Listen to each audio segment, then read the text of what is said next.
Hi, I'm David Cruz. I was just in the Smart Online Safely with Jocelyn King. We talked about risk and behavior. We talked about online safety, and it was a great conversation. I also, in honor and thank you for Jocelyn for inviting me to her show. I am giving away to all you CEOs, small business CEOs, a free course, my access to my course for free to all the small business CEOs.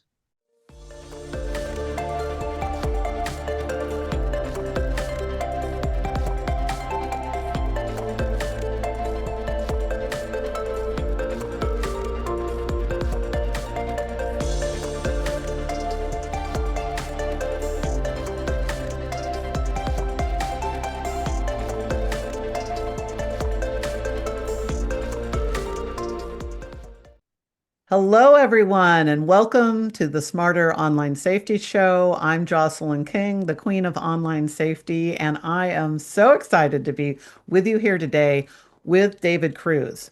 David is a risk advisor to CEOs, helping them build operational resilience and protect their most critical asset, which is their information and their people, of course. And as the founder of El Maestro, spelled with an X, he helps business leaders align risk and compliance and strategy so that they can optimize their performance. He's got over 15 years of experience in guiding organizations through complex digital changes, and he equips leaders to navigate uncertainty and make confident strategic decisions. He's currently pursuing a doctorate in data governance and resilience. I can tell you those are not easy, as well as a professional certification in business coaching as a business coach. And his mission is to help leaders protect what matters and lead decisively in the world we live in now with all the constant disruptions and, frankly, I'll add chaos. And David, you're originally from the Dominican Republic and you came here with just a lot of determination and your father's example of resilience. And you got your GED and worked service jobs. And then shortly soon after, you're very ambitious. You were leading security operations during three major hurricanes and building cybersecurity programs for global institutions. So you really understand persistence and resilience and integrity and leadership under pressure. So, as founder and CEO of El Maestro and a recognized thought leader in cybersecurity governance and resilience, we are so happy to have you with us today. I am so excited to be here. I cannot wait to begin this conversation because it's something that I'm very passionate of. And you have such a wonderful job and you have such a wonderful guest here in your podcast. So I'm Oh, very excited and looking forward to our conversation, that's so Jocelyn. great. Well, one of the things that our listeners will know is that I always do a little, pre-meeting with everybody so we get aligned on what our viewers are looking for, and that is whether, we have viewers who are working in big corporates, who are entrepreneurs, who are soccer moms and dads, who are entrepreneurs, who are artists. So we have a bit of everything. But the question I always ask them, I guess, is what would you tell your family at a sit down meal who are saying, hey, how do I protect myself on this cell phone or on my computer with all this crazy stuff going on? So that we can really put it into the simple framework. And I loved your answer, that you talk about risks, behaviors, and practices. So let's dig in. Yes. I love that. Tell us a bit about your model and how you approach.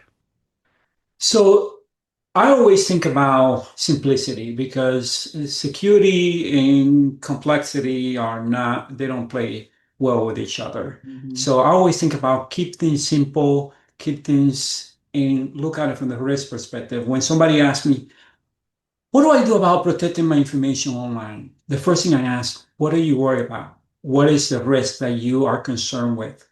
And because you need to align the risk where you're not too much worried or overspending on a technology or a tool when the risk is not as high. So that's basically what I start that conversation is what are You know, you that's worried about? that's so important because Yeah. if you ask 10 people what level of safety and security they want to feel safe, and what risk they're willing to take is going to be, you're going to get 10 different answers because we're all Yes. unique and we all need our different comfort level of safety. Absolutely. Whether that's for Absolutely. personal or just for our personal life on social media or with our finances Yes. or with our whatever we do for a living, all of that comes into play. So that's great. So how do you help people assess figuring out what their risk is? I love that you asked that question. What are you most afraid of? I mean, that's a great way to start. And obviously, Yeah. the people who are listening to this podcast are curious about what's going on out there and what do I need to be aware of and protect myself from. So that's perfect question for our audience. Yeah, yeah. So I start with, okay, so you worry about your data being Mhm. compromised, for Mhm. example. Right. If you worry about your data being compromised, what data are you extracting? Or where are you putting your data? Mhm. How are you sharing those data? Mhm. Okay. Right. And more importantly, are you are you taking precaution to ensure that if the data is lost, Mhm. you have a backup. You have a backup of those data somewhere. Right. And that's so important, especially for individuals, but also small businesses, entrepreneurs, and Yes. with ransomware and everything else. It's like, if you were held for ransom for it and you couldn't get it back, which even when you pay ransoms, you don't usually get it back. So that's why the Yes. authorities tell you to never pay it. But if you were without it, what would you do? That's so important. People think about that, like when you're leaving, when you're asked the question, okay, if there were a fire and you had to evacuate, what would you take? Everybody knows right away. It's like the grandma's jewelry and the photos and the things that are irreplaceable, but most people don't put that same amount of attention into thinking their data in the same way. Absolutely. Absolutely. And by data, let's talk about what's in data because that is some of the things I just mentioned. I think that's part of the challenge that people have with cybersecurity is the complexity of what is data. I mean, especially digital. You can't see it like you can in your house. Your valuables Exactly. are in that drawer in the living room or in Hmm. the safe or wherever. But online, it's so spread out, and there's not a single room you can run to and grab everything usually. So. Absolutely. Absolutely. To me, data is you got to break it, and I break it very simple: public and non-public. Ah, that's good. Okay. If you were to if you have a data that you would not share in a bulletin board or in a normal setting, Right. then you shouldn't be sharing that online either. Like Right. your social security number, your driver license number, Mhm. anything that can identify you as individual and somebody can impersonate you should be a data that should be protected. Yeah, because once it's online, in fact, if people read the fine print of the terms and conditions of any social media company where they're Yes. posting, they're technically letting them take ownership. You're saying it, you're letting them own it. It doesn't mean you don't have ownership rights, but it means that if it's stolen, their data was stolen, not yours, and you don't get any retribution. I think a lot of people have a false sense of security that my account is, Exactly. is some is my data, and it's not. Once you post it to somebody else's platform that you didn't build, you're sharing the rights to your information, and I don't think a lot of people fully understand that. And it's even worse when you're sharing data unintentionally. For example, Oh, yeah, if I take unintentional. a picture Hmm. of my house or my kids Hmm. and post it online, I'm giving my physical address Hmm. because we have Hmm. what we call metadata, which is data about data. So Right. you have a picture, and the location of that picture is once you post it, it's available to Yeah. criminals. Right. The Yeah. metadata is attached there. And that's a good point because people, first of all, a lot of people don't even realize metadata exists. And then secondly, they think, well, I'm not checking in on Facebook or turning on my location, so I must be okay. And they don't realize that metadata is in there. Yes. Yes. Along with that, McAfee, who founded McAfee Security, but was later wanted by by the U.S. government, Yes. Yes. was Yes. actually finally found. I mean, this is a master of being able to hide, and he was hiding for years, and the FBI, CIA, nobody could find him. And he was taken down by a photo of him with somebody else that had metadata Oh, in the interesting. photo, and they were able to find out. And the SWAT team, I think it was the CIA. I can't remember who got him, but they knew what island he was in and went in and finally caught him. He'd been on the wanted list for years, and it was from Wow. metadata on a photo that somebody took with him in the background. Yes. And sometimes we're giving too much information Hmm. online. An example was this gentleman who was going on vacation. So he was telling everybody on Facebook that he was going on vacation. When he Mm, came back from vacation, his house was broken into. right, How? You're giving him too much information right, online. right, So just giving that information, you are sharing sensitive information that cyber criminals can use to compromise. right. It's such an interesting. I have a friend who like when I'm gone, I always have house sitters, and the kinds of house sitters I have and that others have tend to be more people who have worked in law enforcement and stuff. So Yes. it's a big Yes. surprise to any criminals who decide to break in. There's a lot of people who have their house is safer when they're gone because of the people who are staying there, and not only do they have the alarms, they have think of running into a former Secret Service agent when you're breaking into some celebrity's home, thinking they're gone. So Yes. there's surprises like that, but it doesn't stop it from happening. And yeah, and so what do you recommend? Do you recommend people like if they want to post photos, do you recommend they wait till they're back, or what do you recommend they do? Well, that's back to our behavior Hmm.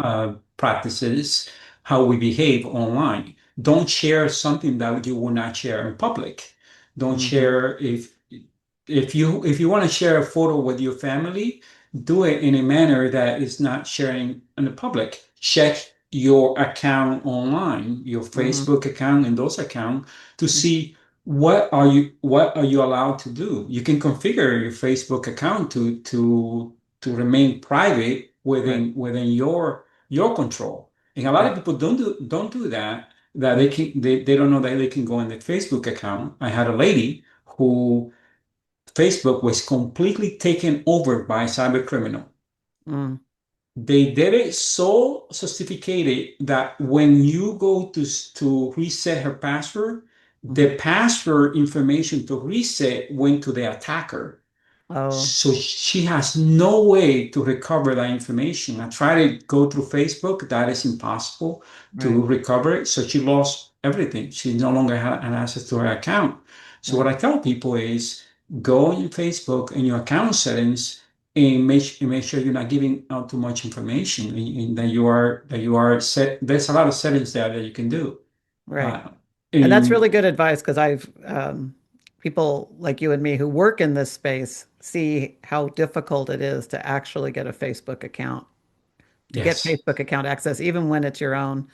And this happens a lot after somebody dies, and the family members are trying to access their account, and even with death certificates, it can take weeks and months. And if your account like that's been broken into, it's most people think, oh, well, how hard could it be to get access to my account? And the answer, unfortunately, is extremely hard. it's extremely hard. It's Yeah. it's impossible. Yeah. Try it, it just didn't work. Yeah. So good advice there is to really make sure you're looking at your settings on Facebook and everything else, all your other social medias. And also, question for you on that password thing. So was this some kind of a pop-up skimmer to capture? What should people be looking for if they're thinking, wait, how do I not give away my password to hackers? What advice would you give them?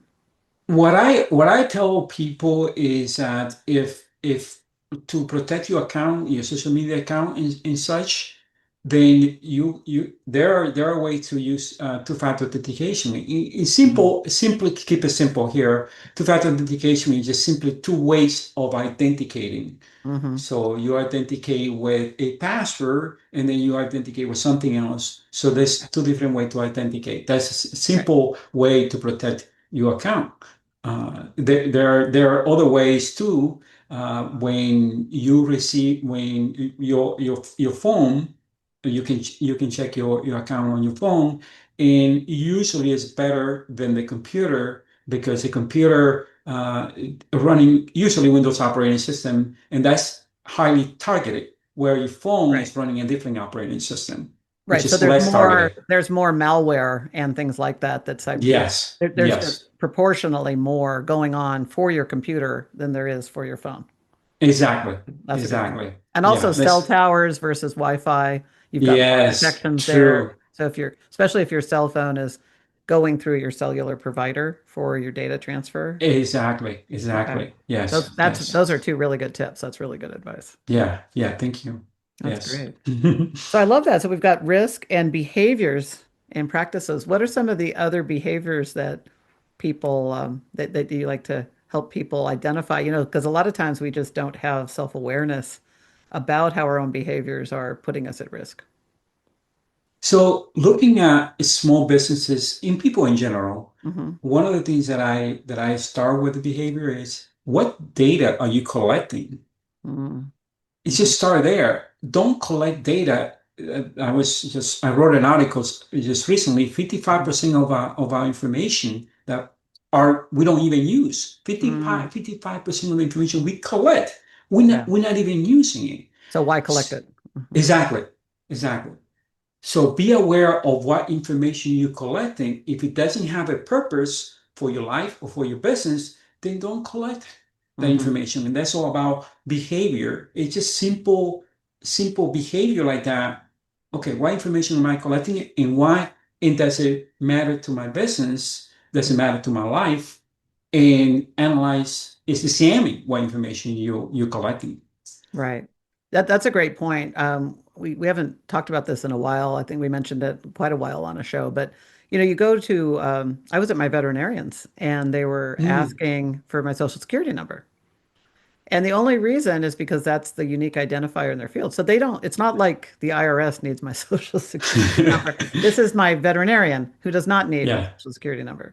All they need is my pet's chip ID, So, Yeah, exactly. so you could literally give them 11122, 1112222, 3333.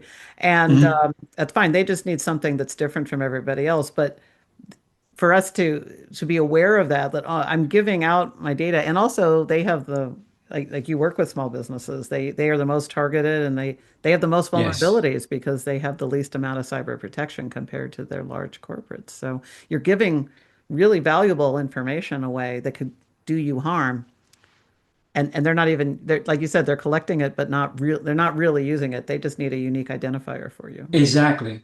Because the more data you collect, the Hmm. more risk you bring to your organization. If you're talking Hmm. about risk, if you're collecting information that you don't need it, and then you are using it for operate, and you are let me change that. If you're collecting information that is not valuable to your company, and you also have information that is valuable to your company, then you have two set of information to protect, and Hmm. that's very very difficult. You need to protect you only need to protect the information that is valuable to your company. Right. So risk becomes higher when you have way too much information and when you Hmm. have information that you don't even need it.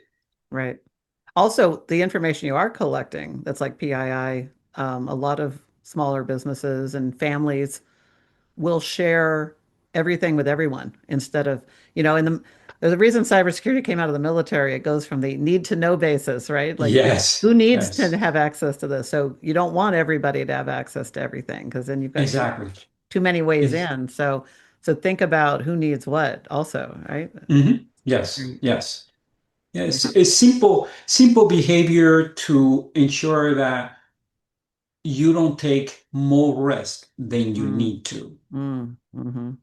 And that's good for both us as consumers with who we work with. Like it's okay to not provide your social security number. Like you can even just put, please ask. And I've done that several times. I mean, since I've gotten into cybersecurity, I just say, please ask. And they never ask. They just put them. Exactly. It's just been on the form forever and they never take it off. So unless you're really dealing with like your tax preparer who needs it, and even then, right? You want to be careful of how they're collecting it. If they're writing it, Exactly. if, Exactly. Cybersecurity people break out in hives when they're asked their social security number and somebody's writing it down on a piece of paper somewhere. It's like, no, no, no, no, that's not going to work. I'm going to have to take that. Yes. To your point about tax, we're about to face that yearly cycle. Right.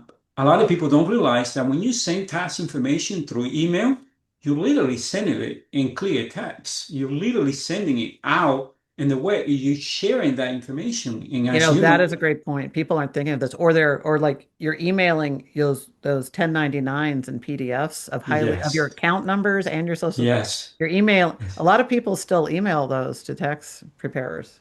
Yes. Why, and this is a simple fix. Every Gmail, most people use Gmail, and Hmm. others have a way to encrypt that information. What is encryption? It's simply changing that information in a way that is not readable. So when Nice. you send it through the internet to this public network, we the information is not readable to the people that you don't want them to read it. Right. So let's talk about for a minute, because the average person who doesn't work in cybersecurity or IT, I don't think really understands what's happening from the time they hit send from their computer to the time somebody's opening it. I mean, Yes. they might know, well, who could possibly see it? What's your answer to that? Well, I have an analogy. Hmm. Think about it this way. If I want to send you a message Hmm. through email and I hit send, that message is equal without any protection, Hmm. is equally to you sending a postcard to someone. Oh, postcard instead of a sealed, like FedEx Exactly. envelope or something. Okay. Exactly. When you encrypt the information, then you have a sealed envelope Hmm. that is not going to be easy to, unless you break the seal to open it, and that is not as easy as a postcard where everybody can see it. That's a So great you analogy. don't want to send your tax information or any sensitive information through email Hmm. in a public network like the internet. Oh, that is great. So everybody think of email as postcard mail. And in fact, I bet your postcards in the US mail are more secure as far as how many people can read them than your email is, because it's going Absolutely. through all these Great point. internet service providers, and anybody who works in them can technically, get access to most of that information. So That's a great point. yeah, yeah, I think you'd be more secure writing it all down on a postcard and sending it to your tax preparer than emailing them. Yes. So we got to call it postcard mail, folks. Now it's Yes. a new term. Thanks to David. That's great. Absolutely. Absolutely. That's Well, that's interesting. great. That's a good change so identifying the risk, Yes. identifying your behaviors, and putting new practice into place. I love that. That's your model. That's great. Yes, absolutely. I love to talk to small businesses because small businesses are the backbone of our economy. Yes. 80% or plus are small businesses that we depend on, Mhm. that family depends and such. So the idea is to ensure that they know that they don't need a lot of technology and a lot of expensive to protect themselves. They just need behavior, what information you're collecting, and identify the risks that you're facing, and then address those. And one of the things that I said, your first question should be is this: what activity generate your highest revenue, and what system supports those activity? And Mhm. that's what you need to protect. Don't focus on protecting everything. Okay. Yeah, because that's where people get overwhelmed thinking about, and then they don't protect anything. They don't get started. They just kind of Yes, go, "Oh, this is too complex. I don't have time for this," and they do nothing. And that's the exactly. biggest mistake, right? So I love this. So pick your, I love that. Where's your most amount of revenue? And the same for families too. Where's the mo most valuables in your retirement, your savings, your banking, your memories. I do that. Like the average person, the statistics just came out by 2026, the average person will have 400 passwords. 400 password. 400 Wow. passwords, because when you sign up for something, you sign up for the 10% off. discount when you're buying something online. Well, you get in order to Mm, get that, you have to start an account. In order to, even on Groupon to get that yoga studio day, you got to create, you got to sign up for the app and create an account. All these things have just proliferated. So 400 passwords the average person has. Most people think they have, be like 20 to 50, but you have well over 100. So if you think about that, trying protecting all of them can seem daunting. But yes, but if you kind of identify your top 5, top 10, like what you're talking about with where's the yes, money? Follow the money yes, and yes. follow the important, like the valuables that are like photos and things like that, right? I love that. That's a Exactly. What's going to harm you? What's going to harm mm, your health, right, or what's going to harm your finances, your right. reputation? Because we haven't even talked about reputation. What Yeah. if somebody? I had a student who she came to me crying, says somebody hacked into my account and they claiming that they watching me on the camera, and they're Mm, watching me in my private bedroom and such. And she was worried about that. And that's not even financial. That's a private right. private uh, area. Right. And Invasion of privacy is so devastating. exactly, Yeah, it happened exactly. to me, so I understand how Okay. when you find out about it, you just feel so violated. Yeah. Yes, yes, yes, So what do you think people, so that's a good area for people to identify risk and say, okay, especially for yes, family. I mean, we've talked a little bit about like even baby monitors on here being an issue yes, for yes, families, but just privacy in general. If you're trying to protect yourself and your loved ones, um, so the risk, there's all these risks of how hackers could get access to things. So how do you look at that through the behaviors and practices that could help you with that level? Like, let's say your level of risk is, I don't want hackers to be able to see anything inside my home, my bedroom, my family conversations. I want to keep things, I want to, on a 10-point scale, I want to be a 9 or 10. What would you say to them? Here's what I would say to them.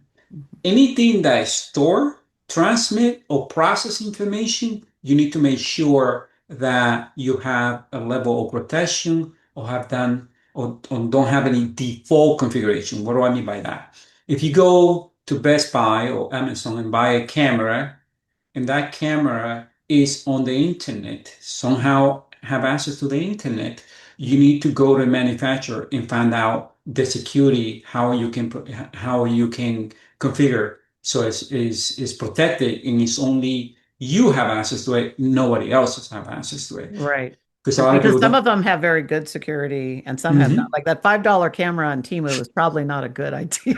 Exactly, exactly, exactly, exactly. Okay. No, So that's really good advice. So, and again, back to your risk, like if your privacy is important to you, make sure that your security. I know a lot of people will even be careful that they'll have cameras at their doors so you can see people coming and going, but they won't yes, put them in their house because they don't want anybody to be able to hijack them and take them over. exactly, exactly, If you can see exactly. it, and Roombas, people forget that, and people forget that your vacuum cleaners have cameras in them, and they're walking around Exactly. naked after Exactly. the shower and going, technically, Yeah. it's not hard to hack a Roomba. You could have somebody, that little device following you around in the kitchen could be spying on you, and we do live in those times where we have to think about that. People need to be aware.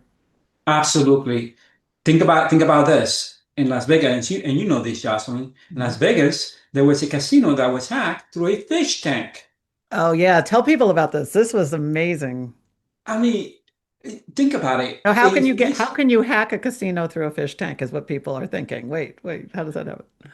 Well, it was connected to the internet, and all you have to do is find the address. It's like if you're living and I can find your address, I can walk into your house. Hmm. That's the same thing happened here. They found the address, the Hmm. internet address, and they This were is able so that to it was protect. monitoring the temperature and the air so that It if it is stopped working, those expensive fish in there there'd be an alarm so that they didn't die, right? So that's exactly why. So that yes, yes, convenience factor of being able to monitor the water over the internet went in, right? And so they had what 100,000 devices or something crazy that they had to monitor. And this one, was sitting Yes. there with no security. So so Yes. so how they so then what they do? They got into that and then what happened?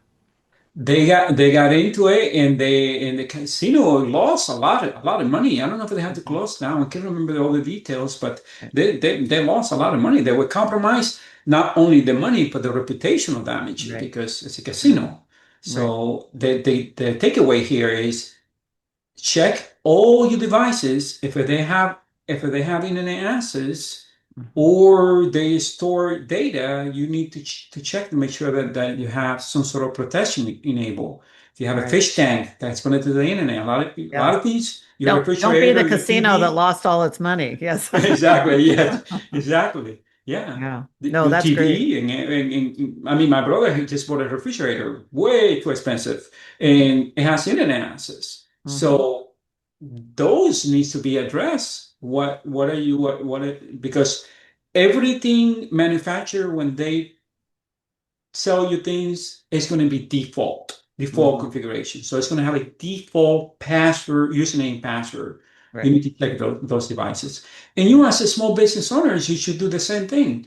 Mhm. Any device that can store, process, or transmit information, you need to be aware and know where that device is, No, that's even if it's necessary in your organization to have. well, that's really smart. A lot of small businesses have been taken down by getting smart TVs in their conference rooms for presentation. And Yes, those are so yes, easy to get hacked if they don't. Because you bring up a really good point. The risk of the default configurations always favor the manufacturer, not the consumer. You've got to yes, take special steps, and you can find it out by Googling it and saying, "How do I secure my?" and then type in the manufacturer name and the model. But yes. it does not come. It is the odds are not in your favor that you are secure at the gate. So Oh, absolutely, absolutely. If yeah, you think about it with AI now, you can ask AI, how do I protect that? And it's going to that's walk you through it step by step. So with AI, you really don't have any excuses because you can go right, to AI and ask, how do I protect my Facebook account? Or how do I right. protect my camera? Here's the model of the camera. It Hmm. is a lot more simpler. Right, right, because it'll find it for you. And also, if you give it the prompt first and say, "You're my cybersecurity specialist, helping me Yes. protect my home," give it a role and then do it. It'll do even better work for you. I love it. That's great. Absolutely. Yeah. Good point. Very That good is point. so awesome. I love that story. Are there any other, what other advice would you have for our listeners to help them stay safe? And, we've talked about finances, we've talked about the, the devices and things we have to be aware of. Definitely talked about social media. Uh, if there was one more thing you were going to add to the list of people to think about, what would be that takeaway? I'm just I love kids, so I'm very passionate with kids. Take Mhm. care of your kids. Find out what they're doing online because Mhm. there's a lot of predators, what we call cyber predators out Mhm. there that are taking advantage of social media as a pathway to get to the children's mind and tell them all these things. So Yeah. I would tell you have a conversation with your family every time. Have a code word because with AI, as you and I know, with AI, I just need seconds of your voice and I can impersonate you, and that could be a family member who is in distress that's calling you and says, "So I'm here in whatever place, and I need you to send me money," and Right. you're not going to be able to tell the difference. There was a case where a CFO was strict and is Zoom call just like you and I Hmm. by AI, a deepfake, Hmm. and the individual transferred $25 million. Wow. Yeah. So what's the takeaway here? Family, talk about this. Talk about this among yourself. Come up with a code word. Okay, if I recall you in distress, this is our family code, Right. whatever that is. Right. My sister sent me a message the other day, and I said, I'm not sure if that's you. So I'm going to ask you something about Hmm. me that only you would know. Right. And that's one takeaway from this because as you Hmm. know, AI is going to take things to the next level. Right. We don't even know what's going to be No, real that's so anymore. true. And it has to be your passcode or passphrase has to be something that you haven't posted on. on social media. It Exactly. can't be like Disneyland because you were just there 2 months ago and the hackers could see that and stuff. So yeah, you don't want to risk Absolutely. that. That is great advice, David. That is so cool. And you also you have a wonderful download for CEOs of small and large companies to have the seven. What is your it's an ebook or I can't remember. I'm sorry, but you have this wonderful seven tips for CEOs. So for CEOs, what I decided to do is, look, CEOs, they don't need to be technical. They Hmm. just need to ask the right question. So Hmm. my books and I have a book and I have a handout, like you were saying, that just educating you to ask the right questions to get, because you don't need to know the technical details. You don't need what a firewall is. You don't need what an intrusion detection system. You don't need Right, all these stuff. You just need to ask the right question to right, gain the right knowledge, to gain insight. You don't need more information. You need insights related to your company. right. So I wanted to, and I didn't tell you that at the beginning. So uh, I want to give your CEOs an opportunity to take my course, no cost. Awesome. Oh, that's Um, great. I want to offer this for because I believe in your in your mission, Jocelyn, and I want to give that to your listener as a thank you for inviting me here. So anybody that wants to take my course it's for CEOs, it's specifically for CEO, Right. and Right. it's about it's 7 weeks, seven Perfect. weeks, and it's all about understanding the issue and preparing you to ask the right question. Oh, I love that. Because, That's such a generous offer. Wow, for everybody. And if you're listening and you are a CEO, that's great. Or if you have a family member or a good friend who is, this would be so helpful because David helps people really understand what they need to be thinking of. So yeah, that's awesome. absolutely. So how do people get in touch with you? They can go to my website, maestro.com And that's or spelled Maexero. X. Yes, yes, Okay, yes, great. yes. Maestro. Great. There's a lot of information there. There's a quiz an assessment they can take Perfect. free as well. And like I said, as a thank you, they can have access to my course as well. Oh, thank you so And much. I give you the And we'll information put needed. that link below in our YouTube channel version of this video because I know some people are listening on audio podcasts and we'll get it out everywhere we can. But if you want to find that link for that generous offer, we'll make sure we post that. So that's great. Perfect. Thank you Perfect. so much, David. That is, You're wow, we got a welcome. wealth of knowledge, great tips for everybody for social media, for protecting ourselves, our family, our children, our businesses, and most importantly, our data so that we can stay safe and stay smart online. Thank you so much. And You're welcome. It's my pleasure. so this was a power-packed and richly packed with tips episode of the Smarter Online Safety Show. Thank you for joining us. And until next time, stay safe out there.